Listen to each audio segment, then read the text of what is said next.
Naga Sastra dan Sabuk Inten. Audiobook, novel silat. Cerita, Esa Mintarja. Bab 112. Orang bertopeng itu mengangguk-anggukan kepalanya. Kepada Karbet ia berkata, ingat-ingatlah pesanku. Jangan terpancing ke dalam keadaan yang akan menyulitkan kedudukanmu. Kau sekarang masih dapat mengharapkan ampunan dari Baginda, namun kalau kau telah melakukan kesalahan lagi, maka ampunan itu jangan kau harapkan sama sekali. Sebab pembunuhan ini akan dapat disebut dalam berbagai macam keadaan. Prabasemi dapat mengatakan apa saja yang dapat menambah kemarahan Baginda. Di antaranya, orang yang terbunuh itu adalah keluarga Dadungawuk seperti yang baru saja dikatakannya. Aku tidak mengenal Dadungawuk, potong Karbet. Itu adalah suatu contoh yang baik dari bentuk-bentuk fitnah yang dapat dilakukan oleh Tumenggung Prabasemi. Karbet itu pun terdiam, namun segera ia teringat kata-kata Prabasemi di hadapan Baginda Sultan Trenggana, tentang seorang calon Wiratamtama. Tetapi Sembadalah yang berteriak, "Hi orang bertopeng. Apakah sebenarnya maksudmu, dan siapakah sebenarnya kau ini?" Orang bertopeng itu menggeleng. Katanya, sudah aku katakan bahwa tak ada gunanya kau mengerti siapa aku. Bagus, sahut Sembada. Tetapi jangan ganggu kami. Orang bertopeng itu seakan-akan tidak memperhatikan kata-kata itu, bahkan kepada Karbet ia berkata, Karbet, pikirkan baik-baik.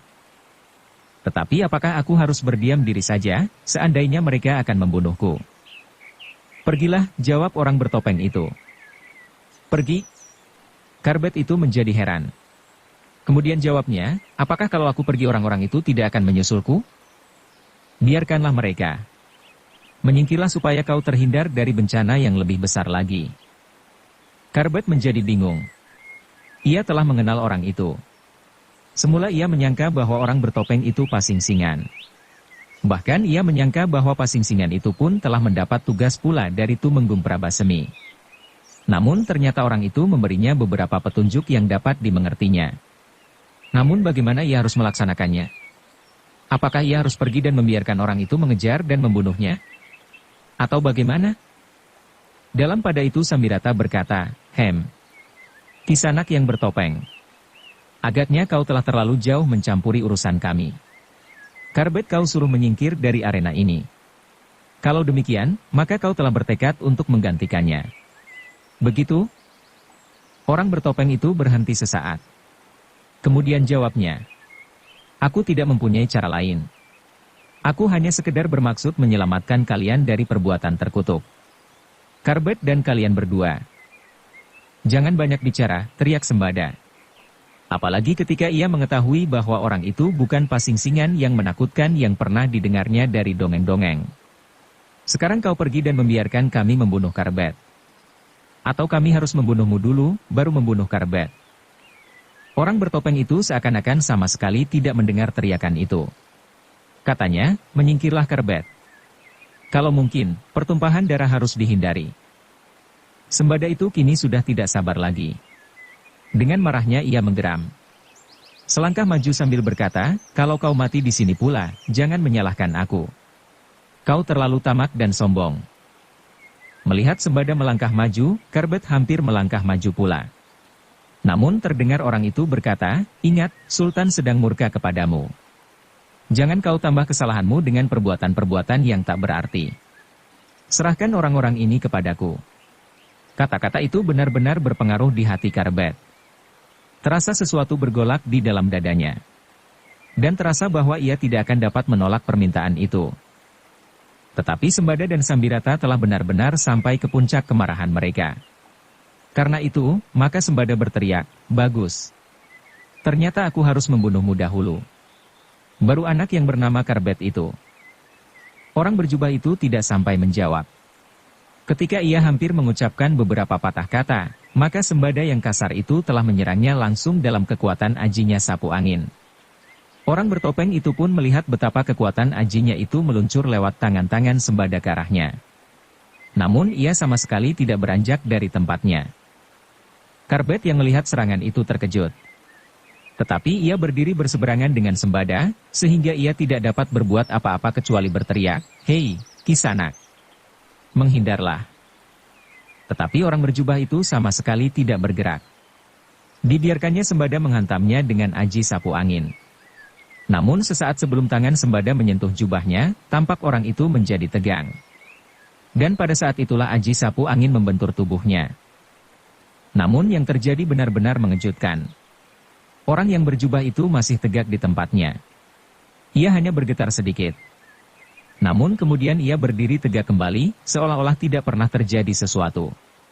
Tetapi Sembada yang menghantam orang itu dengan kekuatannya, tiba-tiba terpelanting beberapa langkah dan jatuh terguling karena benturan kekuatannya sendiri. Tangannya yang melontarkan aji sapu angin itu terasa membentur benteng baja. Karena itulah maka ia sendirilah yang terlempar mundur. Sambirata heran melihat peristiwa itu. Tidak saja Sambirata, namun Karbet pun berdiri dengan mulut ternganga. Seakan-akan ia melihat suatu peristiwa dahsyat di dalam mimpi. Aji sapu angin mampu menggetarkan aji lembu sekilan, meskipun tidak sampai ke intinya. Kini ia melihat orang berjubah itu sama sekali tidak bergerak, namun Sembada sendirilah yang terdorong surut, bahkan jatuh bergulingan beberapa kali. Tetapi lebih dari itu. Ketika Sembada tidak terguling lagi, maka terdengar ia mengeluh pendek. Dengan susah payah ia berusaha bangkit. Namun tiba-tiba ia terduduk kembali dengan lemahnya. Nafasnya serasa sesak, dan seakan-akan bagian dalam dadanya pecah berkeping-keping. Sambirata menjadi ragu sesaat. Ia melihat kawannya telah jatuh karena pukulannya sendiri. Karena itu apakah ia akan mengulangi kesalahan Sembada? Kini Sambirata memperhitungkan setiap kemungkinan. Seandainya ia mampu mengalahkan orang berjubah dan bertopeng itu, namun di belakangnya masih berdiri anak yang bernama Karbet. Anak yang belum dapat dikalahkannya meskipun ia berdua dengan Sembada. Apalagi kini Sembada sudah tidak mampu untuk berdiri. Sesaat Sambirata tegak saja seperti tonggak. Pikirannya berjalan hilir mudik tak menentu. Ketika sekali lagi ia memandang kawannya yang terduduk lemah itu, maka ia pun mengeluh di dalam hatinya. Apakah yang datang berjubah ini sebangsa demit atau hantu alasan? Sambirata kemudian terperanjat ketika ia mendengar suara orang bertopeng menggeram dari balik topengnya, "Hem, apakah kau juga akan coba memukul aku?" Kembali Sambirata menjadi bimbang.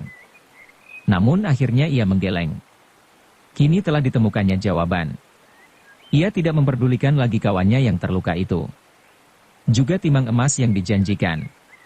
Nyawanya lebih berharga dari segala-galanya. Bahkan sampai pada harga dirinya sekalipun. Karena itu, maka tanpa malu-malu Sambirata menjawab, "Tidak Kiai. Aku tidak akan melawan kehendak Kiai." Karbet mengerutkan keningnya ketika mendengar jawaban itu. Bahkan ia mengumpat-umpat di dalam hatinya. Alangkah liciknya hati orang itu. Meskipun demikian, ia sama sekali tidak berkata apapun. Yang menjawab adalah orang bertopeng, "Apakah kau benar-benar tidak akan berbuat sesuatu?" "Tentu Kiai," sambut Sambirata. "Aku pun sebenarnya tidak mempunyai persoalan dengan Angger Karbet. Tetapi terbawa oleh kesetiakawanan aku terpaksa membantu orang itu."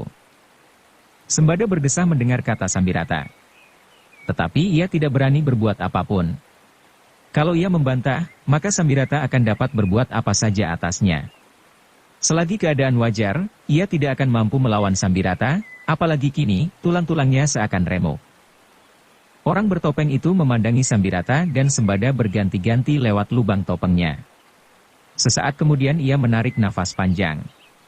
Dan kemudian ia berkata, "Kembalilah kalian ke Demak. Katakan bahwa Karbet telah mati. Ia tidak akan kembali ke Demak dalam waktu yang singkat, sebelum Baginda mengampuni kesalahannya." Sambirata mengangguk. Kemudian katanya, "Tentu Kiai kami akan kembali ke Demak." Tetapi Sembada yang menyeringai kesakitan itu berkata, "Alangkah mudahnya. Tetapi kalau kelak anak itu kembali ke Demak, maka kepalaku akan dipenggal oleh Prabasemi." Sambirata tiba-tiba tertawa. Katanya, "Sudahlah Adi Sembada. Kalau kau tidak berani menanggung akibat dari perbuatan ini, biarlah timang-timang ini dikembalikan saja." "Timang," tiba-tiba Karbet memotong.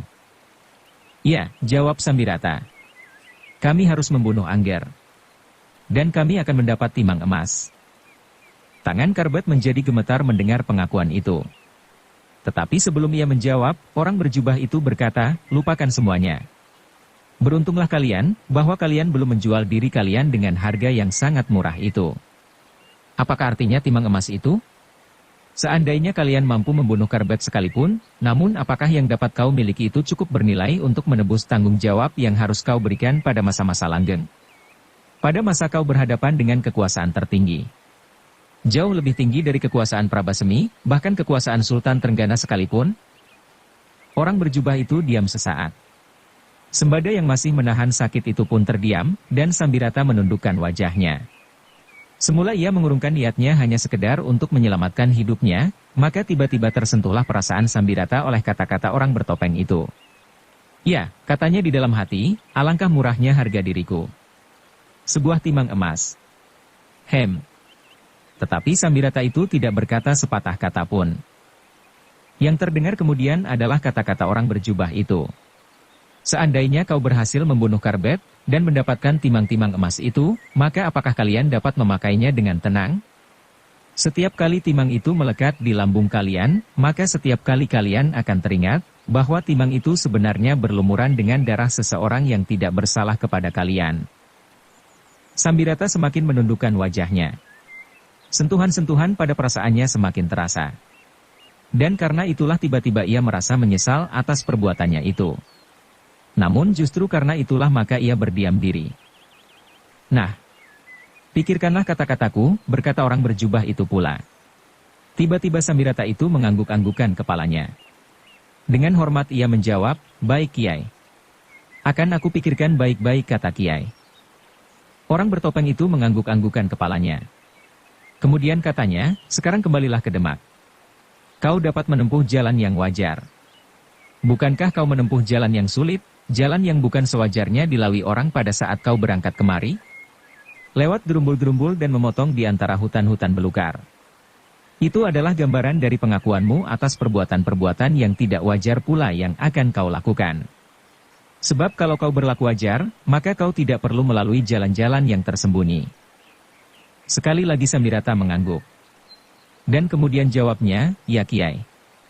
Aku menyadarinya. Tetapi ketika Sambirata itu berpaling ke arah Sembada, maka katanya, apakah kau sudah mampu berjalan Adi? Sembada mengerang perlahan-lahan. Sekali lagi ia berusaha bangkit. Namun punggungnya masih terasa sakit. Tetapi ia tidak mau menunjukkan kelemahan dirinya. Maka katanya, bertanyalah kepada murid-muridmu. Apakah mereka sudah mampu berjalan? Sambirata itu pun kemudian menebarkan pandangan matanya ke arah murid-muridnya yang masih berserakan di sekitarnya. Ada yang sudah mampu duduk dan mencoba berdiri, namun ada juga yang masih terbaring sambil menyeringai. Melihat mereka itu, tergetarlah hati Sambirata. Hampir saja ia mengorbankan orang-orang itu hanya untuk sebuah timang. Dan karena itu, maka timbullah iba di dalam hatinya. Iba kepada murid-muridnya yang tidak tahu menahu ujung pangkal dari perbuatannya. Perlahan-lahan Sambirata itu menghampiri muridnya yang paling parah di antara mereka. Perlahan-lahan ia berbisik. Maafkan aku. Muridnya itu menjadi heran. Apakah yang harus dimaafkannya? Meskipun demikian muridnya itu tidak bertanya apapun kepada gurunya. Mereka hanya menyeringai menahan sakit dan berkata jujur. Aku belum dapat berjalan Kiai. Sambirata menarik nafas. Agaknya keadaan muridnya itu benar-benar sulit. Karena itu maka katanya, aku tidak tergesa-gesa. Biarlah kalian menjadi baik dahulu. Aku akan menunggu kalian di sini. Orang bertopeng itu mengawasi hampir setiap orang di tempat itu. Sesaat kemudian terdengar ia berkata, baiklah kalau kalian masih akan menunggu kawan-kawan kalian sehingga mungkin untuk berjalan kembali. Kini biarlah anak muda ini pergi bersama aku. Sambirata mengangguk sambil menjawab, silakan Kiai. Aku mengucapkan terima kasih kepada Kiai. Orang bertopeng itu mengangguk, kemudian katanya kepada Mas Karbet, ikuti aku. Karbet ragu-ragu sejenak. Ia belum mengenal orang itu. Ia pernah mendengar bahwa orang yang berjubah abu-abu adalah Pasingsingan. Kini ia berhadapan dengan orang yang berjubah abu-abu itu. Apakah orang itu bukan Pasingsingan? Sesaat timbullah beberapa prasangka di dalam hatinya. Mula-mula ia menyangka bahwa orang itu hanya sekedar merebut korbannya dari Sambirata dan Sembada, supaya Pasingsinganlah yang berhasil membunuhnya untuk mendapat hadiah dari Prabasemi. Tetapi menilik suara dan tingkah lakunya, maka orang bertopeng itu bukanlah seorang yang bernama Pasingsingan. Akhirnya Kerbet tidak mempunyai pilihan lain. Kalau orang itu Pasingsingan, maka dimanapun, orang itu pasti akan dapat membunuhnya. Diketahui atau tidak diketahui oleh orang lain. Karena itu maka ia tidak menolak, dan diikutinya orang berjubah abu-abu itu. Namun selama itu, anak muda yang masih mengeterapkan ilmunya, aji lembu sekilan dan sekaligus di tangannya masih menjing aji rogrok asem. Beberapa langkah kemudian, ketika orang-orang yang terbaring di pinggir jalan hutan itu telah tidak nampak lagi, maka orang berjubah abu-abu itu berhenti. Ditatapnya mata Kerbet dengan tajamnya. Kemudian dengan sebuah anggukan kepada ia berkata, "Duduklah Kerbet." Orang itu tidak menunggu jawaban Kerbet. Namun segera ia berjalan ke balik gerumbul dan duduk di atas rumput-rumput kering. Kerbet kembali menjadi ragu-ragu. Tetapi seolah-olah sebuah pesona telah menariknya untuk kemudian duduk di hadapan orang berjubah abu-abu itu, di balik gerumbul pula. "Kerbet," berkata orang itu, "hampir kau melakukan sebuah kesalahan lagi. Bukankah kau kini sedang menjalani hukuman?" Kelunakan dan kesungguhan kata-kata orang itu memberi keyakinan kepada Kerbet bahwa orang itu sebenarnya bukan Pasingsingan. Karena itu maka jawabnya, "Ya, Kiai. Aku sedang menjalani sebuah hukuman." "Apakah sebabnya?" bertanya orang itu. Kerbet sesaat menjadi ragu-ragu. Namun kemudian terluncur pula dari mulutnya persoalan-persoalan yang menyebabkannya diusir dari istana. "Tetapi Kiai," berkata kemudian, "janganlah hal ini didengar orang lain, supaya Sultan tidak semakin marah kepadaku." Orang bertopeng itu mengangguk-anggukkan kepalanya. Kemudian katanya, "Kerbet, aku mengikutimu sejak kau meninggalkan istana, berjalan bersama-sama dengan Tumenggung Prabasemi. Aku melihat sesuatu yang tidak wajar pada kalian berdua. Karena itu aku mencoba melihat apa saja yang akan terjadi. Ternyata di hutan Santi kalian berdua terlibat dalam suatu perkelahian. Ketika aku melihat Prabasemi jatuh, aku hampir saja mencegahmu. Namun ternyata kau pada waktu itu masih dapat menguasai dirimu. Tetapi yang baru saja terjadi di sini, agaknya kau telah benar-benar menjadi mata gelap." Kerbet mengangguk, "Ya Kiai," jawabnya.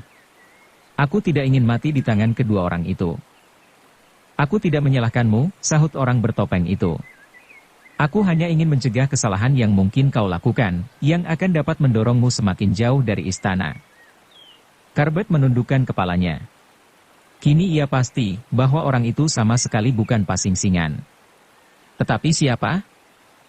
Dan tiba-tiba saja ia bertanya, "Tetapi apakah aku boleh mengetahui, siapakah Kiai ini?" Orang itu menggeleng. "Tidak ada gunanya," jawabnya. Kerbet menarik nafas. Ia tidak bertanya lagi kepada orang itu sebab sekali ia merahasiakan dirinya, maka betapapun ia mencoba bertanya, namun pasti ia tidak akan mendapat jawaban. Kerbet itu kemudian mengangkat wajahnya ketika orang itu bertanya, "Sekarang, kemanakah kau akan pergi?" Kerbet menarik nafas dalam-dalam. "Ya, kemana ia akan pergi?" Sesaat ia berdiam diri, namun kemudian jawabnya, "Aku akan ke Tingkir." "Tidak," jawab Kerbet, "aku tidak yakin bahwa Prabasemi akan melepaskan maksudnya membunuhku. Mungkin ia akan meminta orang lain lagi untuk melakukan pembunuhan itu. Dalam keadaan yang demikian, mungkin sekali aku kehilangan kesabaran, dan membunuh orang itu sehingga dengan demikian Sultan Trenggana akan semakin murka kepadaku." "Kau benar," berkata orang bertopeng itu. "Tetapi kemana?" Kerbet menggeleng-gelengkan kepalanya. "Aku tidak tahu."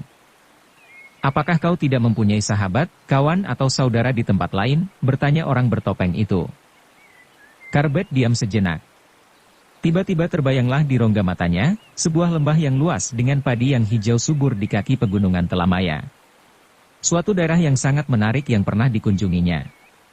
Tetapi daerah itu belum menemukan ketentraman karena persoalan antar keluarga sendiri. "Bagaimana?" bertanya orang itu pula. Kerbet menggeleng. Jawabnya, "Aku mempunyai sahabat, saudara dan kawan-kawan. Tetapi mereka sedang sibuk dengan persoalan mereka sendiri. Apakah aku tidak akan menambah keributan mereka, apabila aku datang kepada mereka itu?" Terdengar orang bertopeng itu tertawa pendek. Katanya seolah-olah bergumam saja di dalam mulutnya. Kau memandang dari sudut yang buram. Cobalah, katakan kepadaku bahwa kau akan datang untuk membantu memecahkan persoalan mereka itu. Karbet menengadahkan wajahnya. Sesaat terpancarlah sesuatu dari wajahnya. Katanya di dalam hati, ya, aku adalah seorang laki-laki. Kenapa aku tidak dapat memperingan pekerjaan mereka itu? Tiba-tiba Karbet itu berkata, pendapat Kiai baik sekali. Aku dapat datang kepada mereka untuk membantu mereka. Mungkin tenagaku akan berguna. Bagus, orang itu mengangguk-anggukan kepalanya. Topengnya bergerak-gerak seperti kepala hantu-hantuan di sawah untuk menakut-nakuti burung. Baiklah Kiai, berkata Karbet pula, aku akan pergi ke sana. Kemana? Karbet berdiam diri sejenak. Namun sesaat kemudian ia berkata lantang. Banyu Biru. Banyu Biru, orang bertopeng itu mengulang. Kemudian katanya, pergilah ke Tingkir. Kemudian pergilah ke Banyu Biru. Baik Kiai, sahut Karbet. Orang bertopeng itu pun kemudian berdiri. Dipandanginya Karbet dengan seksama. Kemudian katanya, kita berpisah di sini setelah aku mengikutimu sejak dari Demak. Mudah-mudahan aku terhindar dari segala malapetaka. Dan mudah-mudahan kau selalu dapat mengekang dirimu sendiri. Pergilah. Aku akan pergi ke Bergota. Karbet mengerutkan keningnya, dan dengan serta-merta ia bertanya. Kenapa ke Bergota? Tidak ada hubungannya dengan kau. Aku akan menemui Arya Palindi, jawab orang itu. Kembali Karbet menjadi sangat tertarik kepada jawaban itu. Tetapi orang itu berkata, bahwa kepergiannya itu tak ada hubungannya dengan dirinya. Meskipun demikian, ia bertanya-tanya juga di dalam hatinya. Bukankah Sultan Trenggana pernah mengatakan kepadanya bahwa ia akan dikirim ke Bergota seandainya Prabasemi tidak mencegahnya? Meskipun demikian Karbet itu tidak bertanya lagi. Orang bertopeng itu pun kemudian minta diri dan perlahan-lahan ia berjalan meninggalkan Karbet. Tetapi, ia tidak berjalan lewat jalan yang terbentang di tengah-tengah hutan itu, namun berjalan menyusup lewat gerumbul-gerumbul di hutan itu. Sebelum orang itu hilang dari pandangan mata Karbet, terdengar ia berkata, Karbet, aku tadi berkata kepada Sambirata, bahwa ia menempuh jalan yang tidak wajar karena tuduhan yang tidak wajar. Kini aku pun menempuh jalan yang tidak wajar karena keadaanku pun tidak wajar dan tujuanku pun tidak wajar. Namun percayalah bahwa aku mempunyai itikat yang baik bagimu dan bagi Demak. Karbet mengerutkan keningnya. Timbullah pertanyaan bahwa di dalam hatinya. Kenapa bagiku dan bagi Demak? Apakah ada hubungan yang erat antara aku dan Demak? Ah, desahnya. Aku hanya seorang lurah Wiratamtama. Tetapi tiba-tiba ia berdesis. Bukan, lurah Wiratamtama pun bukan. Aku adalah orang buangan. Ketika orang bertopeng itu lenyap di balik rimbunnya daun-daun rimba yang hijau, maka Karbet itu menjadi bersedih. Dikenangnya dirinya dan disesalinya segenap perbuatannya.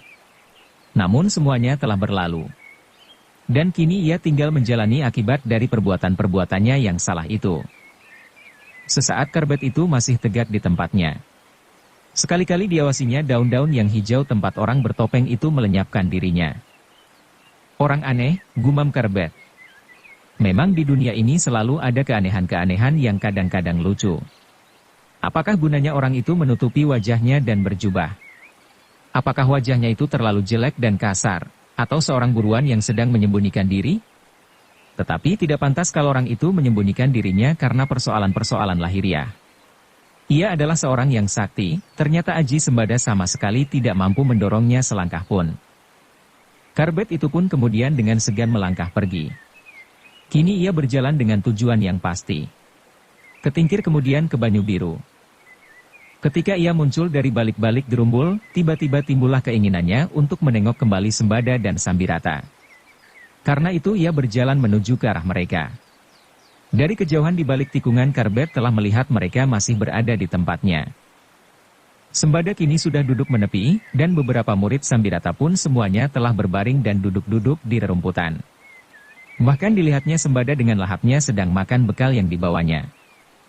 Ketika mereka melihat Karbet datang kepada mereka, maka Sembada dan Sambirata itu pun berdesir hatinya. Apakah maksud kedatangan Karbet itu kembali kepada mereka? Apakah setelah orang bertopeng itu pergi, Karbet akan meneruskan maksudnya, bertempur sampai saat-saat terakhir? Tetapi kini Sambirata telah tidak bernafsu lagi untuk bertempur. Di dalam dadanya telah terdengar suara-suara yang belum pernah didengarnya. Dan suara-suara itu telah mendorongnya untuk menghindari bentrokan langsung dengan Karbet itu. Tetapi wajah Karbet sama sekali tidak menunjukkan ketegangan. Bahkan ketika ia melihat Sembada yang masih saja menyuapi mulutnya itu, ia tersenyum sambil berkata, "Alangkah nikmatnya, makan setelah bekerja keras." "Makanlah kalau kau mau," berkata Sembada itu tanpa berpaling. Meskipun demikian denyut jantungnya menjadi semakin cepat. Ia masih belum yakin kalau dalam waktu yang sesingkat itu Karbet telah dapat melupakan apa-apa yang baru saja terjadi. Tetapi Karbet benar-benar anak yang aneh, yang berbuat apa saja menurut keinginannya sesaat-sesaat. Tiba-tiba saja ia duduk di samping Sembada dan berkata, "Aku juga lapar, Kakang Sembada." Sambirata menarik nafas dalam-dalam. Ia melihat kejujuran yang memancar dalam diri Karbet. Kejujuran yang tidak dibuat-buat. Karena itu ia menjadi semakin kecewa atas perbuatannya. Untunglah semuanya belum terlanjur terjadi. Kalau ia berhasil membunuh Karbet, maka dosanya akan selalu mengejarnya apabila ia kelak mengetahui sifat-sifat anak itu. Sedang apabila Karbet yang membunuhnya, maka kasihanlah anak itu. Sebab dengan demikian ia akan mendapat hukuman yang lebih berat dari Baginda. Dengan penuh penyesalan ia melihat Karbet itu meraih sepotong makanan bekal yang mereka bawa dari Demak. Dan tanpa ragu-ragu disuapkannya makanan itu ke dalam mulutnya. "Enak," gumam Karbet itu. "Sifat itu sangat menyenangkan," berkata Sambirata di dalam hatinya. Dan dibiarkannya Karbet itu kemudian makan sepuas-puasnya. Sembada yang sedang makan itu pun menjadi heran pula melihat Karbet benar-benar mau makan bersamanya. Karena itu ia menjadi tenang sedikit. Mungkin Karbet itu benar-benar tidak akan meneruskan perkelahian yang pasti tidak akan menguntungkannya. Hanya beberapa murid Sambirata yang mengumpat-umpat di dalam hatinya. Punggung-punggung mereka masih terasa sakit karena anak muda yang bernama Karbet itu. Dan kini Karbet itu makan bekalnya seenaknya. Bahkan tidak henti-hentinya. "Makanlah Angger," Sambirata itu mempersilakan dengan ramahnya. "Aku akan kenyang, Paman," sahut Karbet. Dan tiba-tiba pula Karbet itu berdiri. Sembadalah yang paling terkejut. Ia masih belum dapat menghilangkan kecemasannya apabila Karbet itu tiba-tiba membunuhnya. Tetapi Sembada itu menarik nafas dalam-dalam ketika dilihatnya Karbet itu menekan punggungnya sambil menggeliat. "Aku sudah terlalu kenyang Paman," katanya kepada Sambirata. "Sekarang biarlah aku meneruskan perjalananku ke Tingkir. Apakah Paman masih akan mencegah aku?" Tidak, Ngger. Silakan berjalan terus. Aku tidak akan mengganggu Angger lagi," sahut Sambirata. Tetapi Sembada yang kasar itu menjawab, "Pergilah. Tapi jangan mencoba mengganggu kami." Karbet itu berpaling. Tetapi kemudian ia tersenyum, jawabnya, "Baiklah. Aku tidak sengaja mengganggumu, Kakang. Aku lapar, dan di hadapanmu ada makanan." "Bukan soal makanan," bentak Sembada.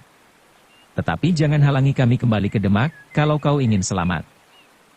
Sekali lagi Karbet tersenyum. Katanya, "Apakah Kakang sudah dapat berjalan dengan baik?" Sembada tidak menjawab. Namun ia mengumpat perlahan-lahan, "Persetan." Karbet itu pun kemudian berjalan meninggalkan mereka. Ditelusurinya jalan sempit di tengah-tengah hutan yang semakin lama semakin tipis. Sehingga sesaat kemudian ia akan sampai ke mulut lorong itu dan meninggalkan daerah hutan yang memberinya kesan tersendiri. Di hutan inilah Prabasemi berusaha merampas nyawanya untuk yang kesekian kalinya. Gumamnya, "Orang itu benar-benar berusaha menghilangkan aku karena otaknya yang gila seperti aku. Tetapi aku tidak mengganggu orang lain. Aku mendapatkan kesempatan tanpa aku sangka-sangka. Sedangkan Prabasemi mencari kesempatan dengan segala cara. Bahkan mengorbankan orang lain sekalipun." Sekali lagi Karbet menarik napas. Kemudian ditatapnya jalan yang terbentang di hadapannya. Kini ia meninggalkan hutan itu. Ketika ia menengadahkan wajahnya dilihatnya langit yang cerah. Awan yang tipis selembar demi selembar mengalir ke utara, dan burung berterbangan di angkasa seakan menari dengan riangnya. Karbet mengusap dahinya yang basah. Angin yang lembut perlahan-lahan menyentuh tubuhnya yang kotor. Ketika Karbet mengangkat wajahnya, hatinya menjadi berdebar-debar. Di hadapannya terbaring seonggok warna hijau kehitam-hitaman. Padukuhan Tingkir, tempat ia dibesarkan oleh ibu angkatnya Nyi Tingkir. Langkah Kerbet pun tertegun sesaat. Kembali ia berbimbang hati. Tetapi kemudian ia melangkah kembali dengan langkah yang tetap. Pulang ke Tingkir dan kelak terus ke Banyu Biru. Angin yang lembut sekali lagi mengusap wajah Kerbet yang basah oleh keringat. Dan kembali persoalan itu hanyut satu persatu di kepalanya, berlari berurutan seperti kuda yang sedang berpacu. Dan akhirnya sampailah ia ke ujung kenangannya. Malam itu langit cerah yang ditandai oleh sepotong bulan muda.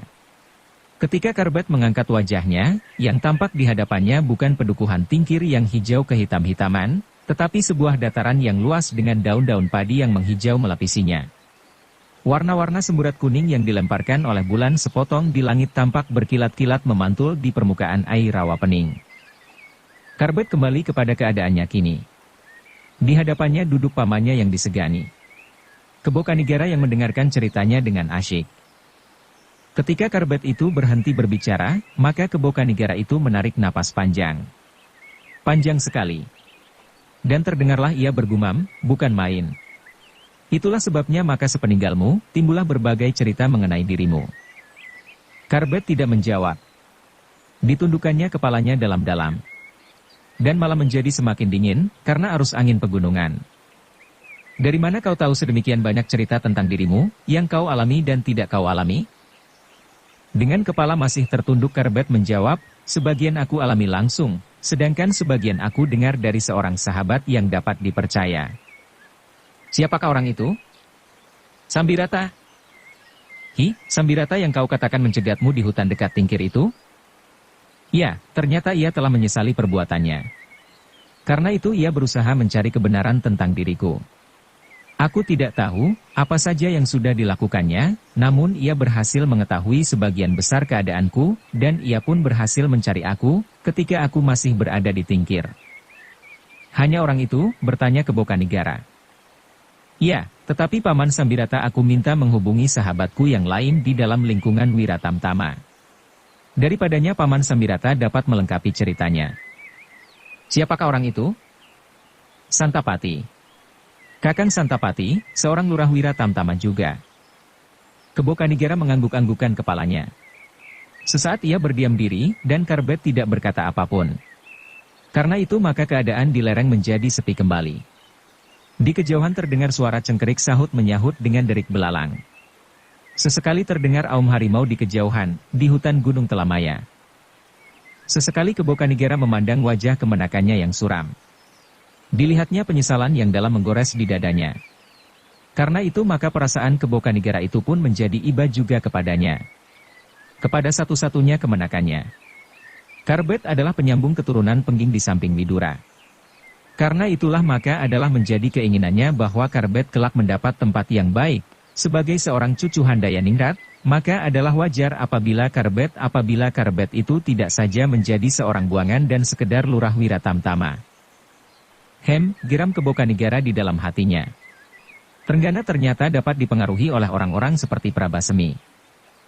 Tiba-tiba terbersitlah sesuatu di kepala Kebo Kanigara. Kerbet adalah kemanakannya. Nasib Kerbet di hari kemudian akan menentukan darah keturunan Pengging. Kalau Kerbet itu akan hancur menjadi debu di pembuangan, maka darah Pengging akan kering seperti lautan yang kering. Betapapun agungnya lautan itu di hari-hari lampau, namun apabila kemudian telah kering dibakar terik matahari, maka keagungan airnya pasti akan dilupakan orang. Demikianlah kalau Kerbet itu benar-benar akan lenyap dari percaturan pemerintah Demak. Maka darah Pangeran Handayaningrat untuk selamanya tidak akan dapat mengharapkan Widuri untuk merebut tempat itu, sebab mau tidak mau ia melihat hubungan yang akrab antara putrinya itu dengan Arya Salaka. Meskipun Arya Salaka bukan darah yang tetes dari istana, namun ia bangga atas anak muda itu. Anak muda yang menyadari keadaannya, menyadari tanggung jawabnya. Dan ia puas dengan keadaan putrinya, asalkan kelak ia merasa bahagia. Apalagi putrinya itu sejak kecilnya sama sekali tidak pernah mengenyam kehidupan istana. Karena itu, maka apa yang dicapainya itu benar-benar telah memberinya kebahagiaan. Baru beberapa waktu kemudian Kebo Kanigara itu berkata, Kerbet, jangan tinggalkan Banyu Biru tanpa izinku. Mungkin ada beberapa cara yang dapat ditempuh, supaya Sultan Trenggana itu memaafkan kesalahanmu. Karbet menganggukkan kepalanya sambil menjawab, baik paman. Aku akan tinggal di Banyu Biru sampai paman memerintahkan aku berbuat lain. Kembali mereka terlempar dalam kesenyapan. Dan kembali suara jengkerik bersahut-sahutan dengan desir angin di dedaunan. Awan yang putih segumpal hanyut di wajah bulan kuning pucat. Sesaat kemudian barulah Kebo Kanigara berkata, Karbet, alangkah bodohnya kau. Kenapa kau sampai terpancing dalam pertempuran melawan Sultan Trenggana? Aku tidak mengenal paman. Sultan menggunakan tutup wajah dari ikat kepalanya. Dan Sultan sama sekali tidak mempergunakan tanda-tanda kebesarannya. Apakah kau tidak mampu melihat ciri-ciri gerak Baginda? Tidak paman. Aku lebih baik tidak menyangka bahwa aku berhadapan dengan Baginda, karena Baginda mempergunakan aji welut putih. Kenapa dengan aji welut putih? Bukankah aji itu biasa dipergunakan oleh orang-orang jahat yang berusaha melepaskan diri dari kejaran? Kebo Kanigara mengangguk-angguk. Tetapi katanya, Baginda mengenal 1000 macam ilmu. Dari yang paling jahat sampai yang paling baik. Aku kurang menyadari itu paman. Mungkin Baginda sengaja mempergunakan aji welut putih untuk lebih mengaburkan anggapanku terhadap orang yang tertutup wajah itu. Kebo Kanigara mengerutkan keningnya. Namun tiba-tiba ia berkata, jangan kambuh lagi Karbet. Kalau kau meninggalkan Banyu Biru tanpa setahuku, aku tidak akan mencampuri lagi segenap persoalanmu. Baik paman, jawab Karbet. Kebo Kanigara itu pun kemudian bangkit sambil berkata, kembalilah ke rumah Ki Lemah Telasih. Mudah-mudahan buyut Banyu Biru itu akan memberimu banyak tuntunan yang akan bermanfaat bagi hidupmu. Karbet itu pun kemudian berdiri pula. Sambil mengangguk-anggukan kepalanya ia berkata, baik paman. Ketika pamannya itu kemudian berjalan meninggalkannya, maka Karbet itu pun segera kembali ke rumah Ki Buyut Banyu Biru. Sebenarnya lah Karbet, sejak dari Tingkir segera ia pergi ke Banyu Biru. Semula ia mengharap bahwa Arya Salaka telah berhasil kembali ke tanah perdikannya. Namun ternyata ditemuinya tanah itu sedang dicengkram oleh ketegangan. Karena itu, maka untuk sementara ia mencari tempat yang dapat dipakainya untuk menyembunyikan dirinya. Sehingga akhirnya ditemukannya tempat itu. Rumah Ki Buyut Banyu Biru, yang baik hati. Ia tinggal di rumah itu bersama-sama dengan beberapa orang murid Ki Lemah Telasih yang lain. Mereka termasuk orang-orang yang lebih mementingkan persoalan-persoalan pengobatan dan ketekunan dalam mencari dan menemukan jenis dedaunan untuk pengobatan daripada olah kanuragan. Di samping itu, Ki Lemah Telasih adalah seorang yang tekun beribadah. Itulah sebabnya Karbet betah tinggal di rumahnya. Ditemuinya persoalan-persoalan dalam hidupnya. Cara-cara pengobatan itu sangat menarik hati anak muda yang aneh itu. Di perjalanan kembali ke rumah Ki Ageng Gajah Sora, Kebo Kanigara pun selalu diganggu oleh berbagai persoalan. Apakah ia akan membiarkan Karbet terbuang dari pergaulan yang telah pernah dicapainya? Kebo Kanigara itu pun dapat ikut merasakan kepahitan yang dialami oleh Karbet itu. Kepahitan yang dialami oleh setiap prajurit yang terpaksa disingkirkan dari kedudukannya. Tetapi Kebo Kanigara pun tahu pula, bahwa Baginda masih memiliki kesayangan yang besar kepada anak yang aneh itu. Meskipun demikian Kebo Kanigara itu pun berkata di dalam hatinya, biarlah orang-orang tua mencoba membantu menyelesaikan masalah ini.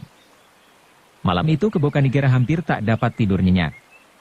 Ia bangun pagi-pagi benar dan tampaklah bahwa perasaannya sedang dibebani oleh persoalan-persoalan yang berat. Mahesa Jenar yang mengetahui serba sedikit tentang Karbet, segera dapat menduga bahwa Kebo Kanigara benar-benar sedang dirisaukan oleh kemenakannya yang nakal. Karena itu sebagai seorang sahabat yang dekat, maka Mahesa Jenar menyatakan dirinya untuk membantu memecahkan kesulitan-kesulitan yang sedang dihadapi oleh Kebo Kanigara itu. Kebo Kanigara yang masih belum tahu apa yang akan dilakukan itu berkata, bukan main. Anak itu telah jauh tenggelam ke dalam gelora darah mudanya. Apakah kesalahan yang telah dilakukannya itu terlampau besar, sehingga tidak akan mungkin mendapat pengampunan Kakang? Bertanya Mahesa Jenar. Kebo Kanigara merenung sejenak. Kemudian desahnya, mudah-mudahan. Tetapi waktu yang diperlukan cukup panjang. Mahesa Jenar mengangguk-anggukan kepalanya. Serba sedikit Kebo Kanigara mengatakan juga apa yang pernah didengarnya dari Karbet. Namun tidak seluruhnya. Ada persoalan-persoalan yang tidak dapat diketahui oleh orang lain. Meskipun orang lain itu adalah Mahesa Jenar sendiri, yang selama ini selalu berbuat bersama-sama, berjuang bersama-sama dan bahkan hidup mati mereka berdua seakan-akan telah dipertaruhkan bersama. Tetapi masalah yang dihadapi oleh Kebo Kanigara sebagian adalah masalah yang berhubungan dengan keluarganya. Berhubungan dengan saluran darah Majapahit yang mengalir di tubuhnya dan di tubuh Karbet, namun juga di tubuh Sultan Trenggana. Karena ada beberapa persoalan yang tidak dapat dikatakannya kepada Mahesa Jenar, maka Mahesa Jenar pun tidak segera dapat melihat apa yang dapat dilakukannya untuk membantu memecahkan persoalan itu. Mahesa Jenar, berkata Kebo Kanigara kemudian, jangan kau ikut serta dirisaukan oleh persoalan-persoalan yang dibuat oleh Karbet. Lupakanlah persoalan itu. Selesaikan persoalanmu yang telah lama kau tunda-tunda. Bukankah waktu itu kini telah datang? Mahesa Jenar tersenyum. Segera ia tahu maksud Kebo Kanigara. Karena itu Mahesa Jenar menjawab, baiklah Kakang. Meskipun demikian apabila pada suatu saat Kakang memerlukan aku, maka aku selalu menyiapkan diri untuk itu. Terima kasih, Mahesa Jenar. Pada saatnya aku akan memberitahukannya kepadamu, namun dalam pada itu, sesuatu tersimpan di dalam hati Kebo Kanigara. Sesuatu yang tidak dapat segera dikatakan kepada Mahesa Jenar, meskipun pada suatu saat pasti akan menyangkut perasaannya. Gumam Kebo Kanigara di dalam hatinya, biarlah Mahesa Jenar menikmati masa-masa yang paling baik dalam hidupnya. Sejak itu Kebo Kanigara berusaha untuk menghilangkan kesan-kesannya yang menggelisahkan karena pokal kemenakannya. Meskipun beberapa kali ia masih menemui Karbet, tetapi ia tidak pernah menyebut-nyebutnya lagi kepada Mahesa Jenar. Dibiarkannya Mahesa Jenar sibuk dengan persoalan sendiri. Karena itulah maka Mahesa Jenar tidak mendengar dari Kebo Kanigara bahwa Karbet telah pergi ke Karang Tumaritis dan telah kembali ke Banyu Biru. Bersambung ke bab 113. Dukung kami dengan subscribe, follow, like, komen dan share. Terima kasih.